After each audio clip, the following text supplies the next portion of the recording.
Okay, so last video here, we're going to do one last video where we kind of talk about how to put the tail into this animation. So right now we have Magnus with jump. He's got some pretty nice overlapping action in here, and we're going to use this to kind of determine what the tail is going to do. Now, again, this isn't the only way you can do this animation. Obviously, there are lots of other techniques, but this is just kind of keeping it clean, since we know that the tail and the antenna are mainly lead and follow, right? So you could lift them on if you wanted to, but now if we watch this animation with the tail's feeling kind of rigid, right? And so we can kind of think of this tail one as like the antenna, that it kind of just leads and follows, or follows the action of the ball. But it also has this big heavy spike on the end of it, so it could have a little bit of momentum itself. So for example, when Magnus squashes down here and takes off, maybe it can flip the tail down toward the ground almost like a launching mechanism. So let's play around with that and see what we can get out of it. First things first, we're just going to go ahead and start posing for our first pose. I'm going to curl them up in here, start getting some pretty decent hopefully kind of intriguing poses for the character. So like something like that maybe. And then I'm just going to grab it all and hit S. Now we made this button earlier, and that's because I was going to do it as a full pose to pose. So we can still grab that entire thing and set keyframes on the entire thing if we want to. Or we can make another button where it just grabs all of the tail positions. But for now we kind of know what we got here. So we know that Magnus is going to sort of squash up, and then he's going to launch forward right here. Right?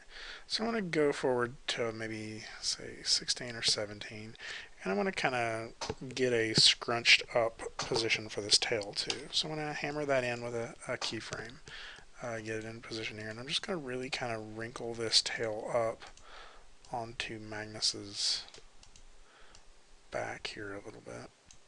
Let's see what we can get without breaking it too much. I don't want to get all that rotation in one joint because we get some flattening out of the mesh.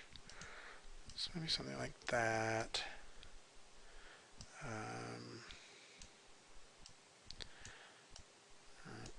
So we get a little bit of this. And so when we're posing some of this in, we're actually posing some of that lead and follow. Okay, so how we did it earlier with just this overlapping action. So this tail flip that I have here, maybe I can build some of that in. Maybe I can actually build that into the pose. So I want this to look like Magnus sort of is balling up his energy here, right? And then when he jumps in this pose here, I want it to look like maybe he slammed his tail down onto the ground to kind of get some of that momentum. Alright, so I can do that a little bit with this, or flip this down. What I'm actually end up doing is just zeroing all the rotations out on this. Get them back to sort of a straight pose. And then just kind of get a little bit of this going on. But as I said before, I can build some of that lead and follow into the pose. So if it's rotating downward from the base, then the end pieces are maybe going to drag behind a little bit, right? So when we get this sort of like whip action here, hopefully we will actually get a little bit of what we're feeling in that. Okay, so maybe in this pose here, I would actually go in here and do an additional pose, sort of break down this motion, and here I can just sort of add in some of that drag on the tail. So I'm just doing sort of dragging this back and sort of implying that this is sort of whipping downward. Right. Okay, so now we get a little bit more of that, and to sort of amplify that, we could actually continue to set keyframes that make it look like the base of the tail is leading the action, and some of the other motions of the tail are just kind of resulting because of that force. Right? So we get here, maybe we're like, okay, but up in the air, Magnus starts maybe to pull the base of the tail back up. And so these two pieces are already starting to sort of rotate back up, but the rest of these are still rotating forward, like they kind of do a little bit of an overshoot from that original force that he flipped forward, right? And maybe that's a little too much. Maybe a little bit of something like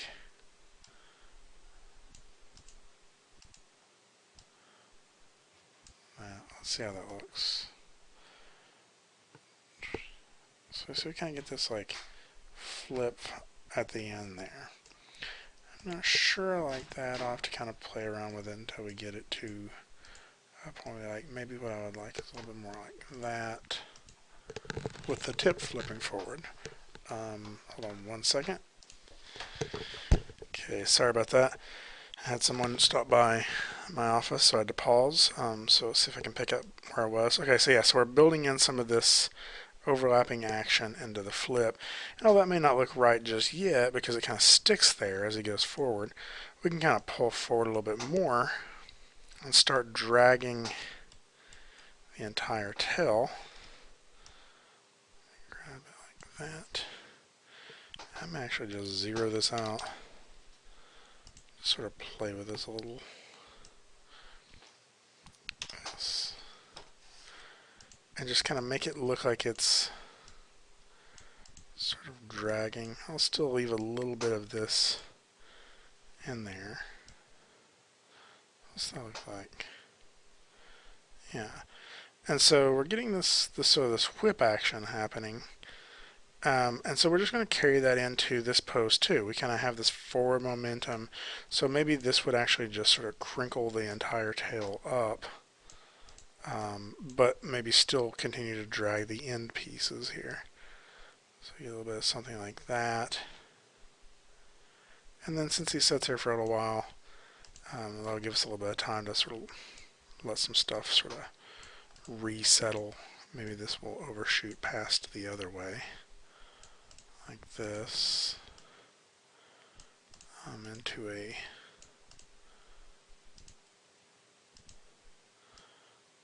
little bit more interesting pose. Let's see how that feels. Maybe it's a little too contrasty there. And what we need is to rotate this a little bit more. Just get a little bit more like that. Let's see how that feels. And so then we can do just another little jump right here. So I'm going to anticipate down with the tail just a little bit, which I think would look a little bit like this.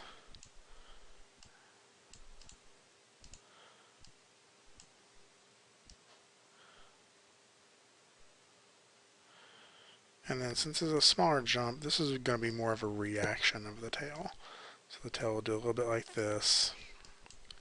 Again, maybe kind of dragging these ends a little bit.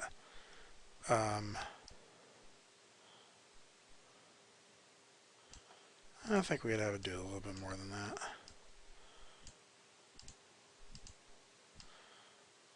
A little bit of something like that. And then as it comes in for a landing, we will flip some of these end pieces back and get just a little bit more of this like drag overshoot to it. So let's see how that's looking. We watch that.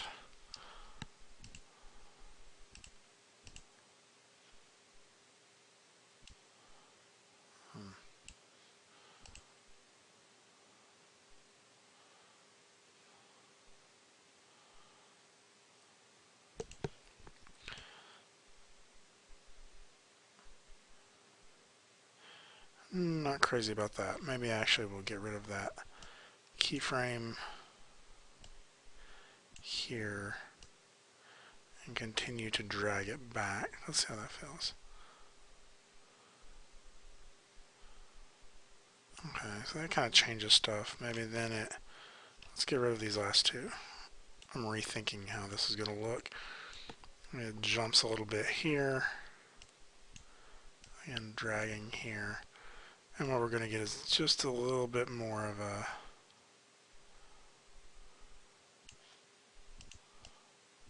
Sort of a recoil on that. Okay, now you'll see something weird happening. Kind of feels like a shift right there.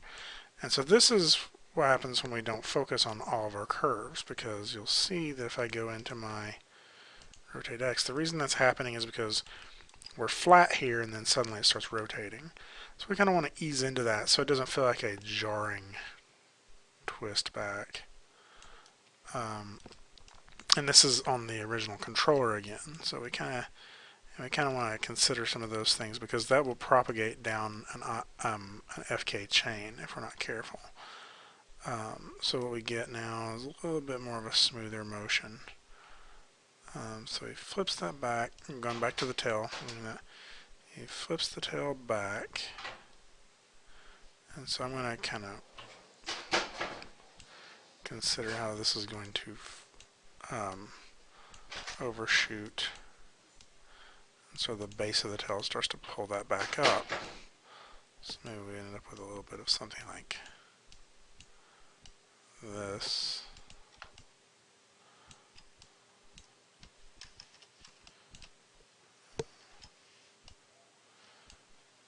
Right. So let's see how that looks. And then we could have the entire tail sort of go back up on this crinkle that's dragging the end of the tail. So let's see how that's feeling. Chop.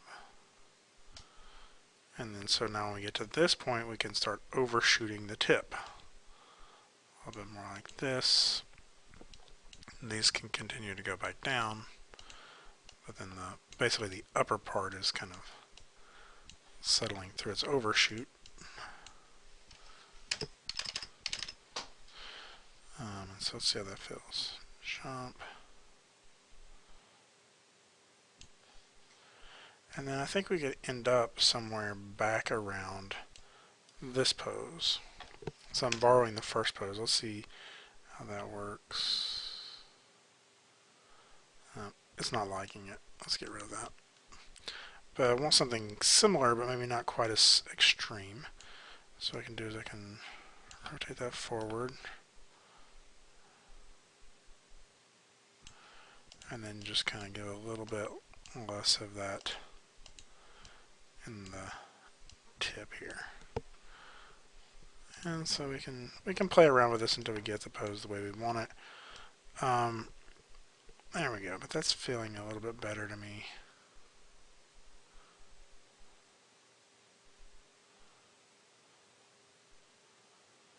Maybe we actually just never flip it right here. Maybe this pose is wrong. And we just get rid of that and see what that does. And so now if we play that,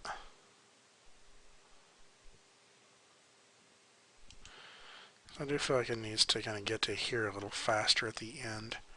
So I'll grab these and we'll just borrow one of these closer to the end frames and move it forward. Okay. And so now we got a pretty decent little tail animation on this. So what I would do at this point is I would go through and I would work on some of my curves, make sure that these are flowing well, but we can still do some of this overshoot trick that we did in the antenna. Now I don't want you to think that this is something you can do in any FK chain, because sometimes you don't want stuff to drag as much as you want stuff to lead. And so in those cases, this doesn't work at all. And sometimes you only want parts of it to drag and other parts to lead. But in this case, this will probably do a little bit of something to loosen this up.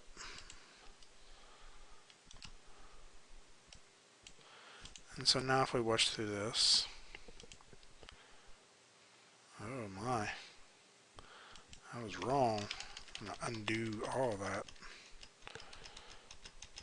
Okay, so it turns out that the easy solution for the tail is not easy.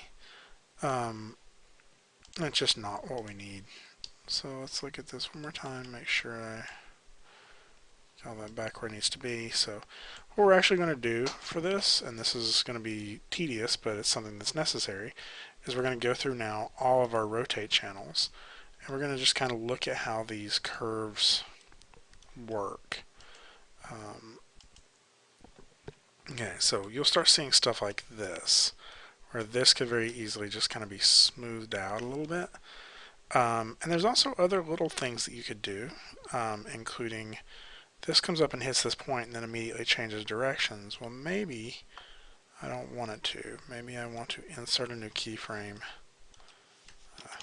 Sorry. I'm going to use a different, I'm not going to use the this one, insert keyframe.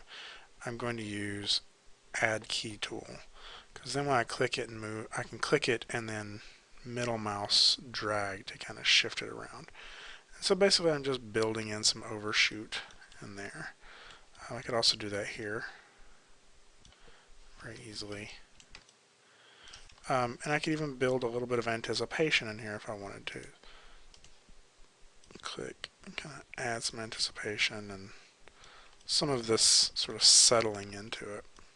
So we can just kind of play with that to get the curve working the way we want to. And we just have to do this for every one of these curves. So this is a spot where I would probably add just a little bit of overshoot there before we dip down into this. And maybe add just a little bit of something like that as well. And then we just go through and do this with all of the curves. So this is going to be maybe a little boring to watch, but pretty important to do. So about something like this. And now, granted, I'm doing this because I kind of know what the curves are doing. I'm just kind of used to that. But what you may want to do is look at this and say, okay, this is my rotate my rotate Z. So that's my forward and back, right? So let's think about our forward and back, and how we can do this is as we're setting these keys, I can hold down the K and drag through here and just see how that looks. Okay, so some of these earlier ones are probably not going to give us too much trouble. We're going to see a few little things like this. Let me go back and make sure on this. X. So yeah, that's not terrible. I'd probably still clean it up a little bit more if I wasn't doing this as a video, but so also got our rotate X here, and so you see we're starting to get a little bit more of this hitchy, like uncomfortable weirdness here. So we're just going to play with this a little bit and kind of make this feel a touch smoother in spots. I'm probably still going to add a little bit more in the way of keyframes there. Right. Then when we go to our Z, yeah, we're getting this here. So let's look at what's happening here at this plateau. We're on this control, so obviously it starts rotating forward, but then it stops and then kind of sticks there. So the question is, why do we want to do that? Maybe we want it to actually keep going. And so you'll actually see what that does to this pose. And maybe what we also want is for this to drag a little further behind. So we can change our curve here to kind of give us the result we want. And then if I go over here and look at this, it's kind of flipping forward, but then immediately starting to change directions again. And I just wanted to keep flipping just a little longer, sort of drag. And so that's just going to give us a little bit more fluidity to that. Okay, so let's look at this one. Okay, and here's where we're going to start seeing some of our issues. We can already start to see them, that we're getting this sort of this pop of whatever's happening here. So let's just kind of look at it and try to figure out what's happening. So yeah, obviously if we drag that a little bit more, that'll help. I also have this where it kind of flattens out here, and why does it do that? It's like it stops rotating at that point. So maybe at this point it actually needed, or is it at this point that it needs to drag a little bit more? So maybe a little bit of something like this, or maybe a combination of the two. Maybe even this key needs to happen a little earlier. So yeah, that's helping. Okay. And if we look at our X, a couple little problems, but I'm not going to spend too much time on that in this video. So I rotate X here, again, a couple little problems, but nothing crazy terrible. But I rotate Z, I'm sure is going to have some weirdnesses. So we got this thing here. It's like, and that's kind of got like a reversal there. Like it's going in the wrong direction for a few frames. So we can fix that. And here. So this flips forward and then starts to rotate back and then flips forward again. So I think we just need to work on this. So how about that? Feels good. I don't like this long, like, flat area here. So keys, add keys. I'm going to do a little overshooting on it, just for fun. And so now when we play this, let's see if this looks a little bit better. Yeah, that's feeling much better. Now at this point we could actually still do a little bit of that offsetting if we wanted to. I just don't think we can do as much as we just tried. So I think what I'll actually try to do is I'm going to try more like grabbing these two keys and having those happen one frame, maybe 2 frames later. And then maybe grabbing this key and having it happen 1 frame later. Let's see how that feels. It's still maybe a little too much offset. Yep, I think it is. So I'm going to undo that again. And what I'll do instead is I'll grab those two and see if it helps just to have them happen 1 frame later and do nothing else to it. Let's see what that does.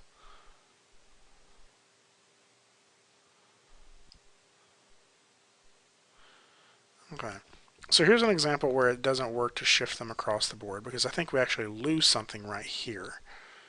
Okay, so we don't want those happening later there.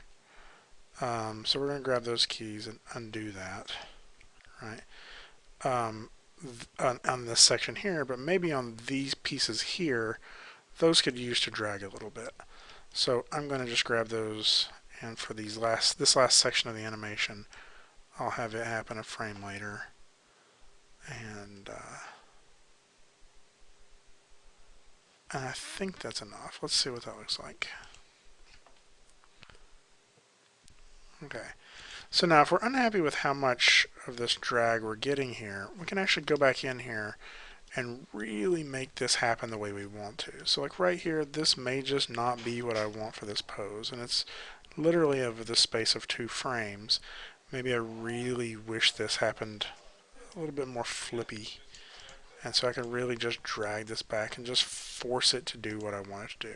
Keep in mind, this is your animation. You have to make it do what you want it to do. And so I think that's actually what I want it to do there. Let's see how that looks. Yeah, that's much more like what I wanted. So again, this isn't complete. I would still probably polish around on this a little bit more, but this is much closer. So let me know if you have any questions. I'll post these 3 videos and probably a rendered version of this animation. So keep up the good work. See ya.